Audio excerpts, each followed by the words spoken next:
تازه خبر امرالله صالح چیرته تښتېدلی په څه بوخت ده تازه جزئیات د امرالله صالح په اړه څه دي تازه کوم انځورونه خپاره شوي دي جزئیات په ویډیو کې را سره وګورئ او چینل سبسکرایب کړئ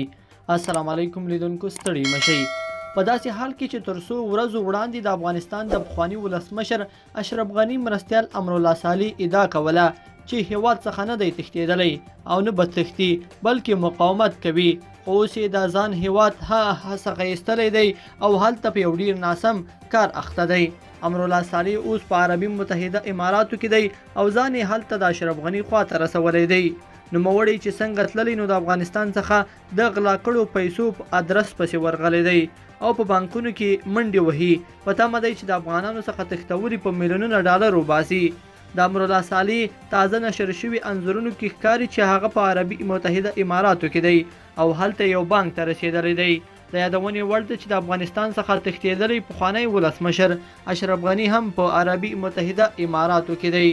بلخوا طالبانو مولوي عالم ګل حقانی د افغانستان د پاسپورت ادارې لپاره د نوي رئیس په توګه معرفي کړ د افغانستان د پاسپورت ادارې لپاره داسې وخت نوی رئیس معرفي کوي چې پر افغانستان د طالبانو تر حاکمیت وروسته په مرکز کابل او ولایتونو کې د پاسپورتونو ورکولو بهیر بند شوی دی طالبانو په دې وروستیو کې ویلي چې د پاسپورتونو ورکولو بهیر به ډیر ژر بیرته پیل شي لیدونکو په دې هیله چې دا مطلب به مو تر پایه را سره لیدلی وي که مو دغه ویډیو خوښه شوې ویډیو لایک کړئ د سره او چینل سبسکرایب کړئ تر بیا ښه وخت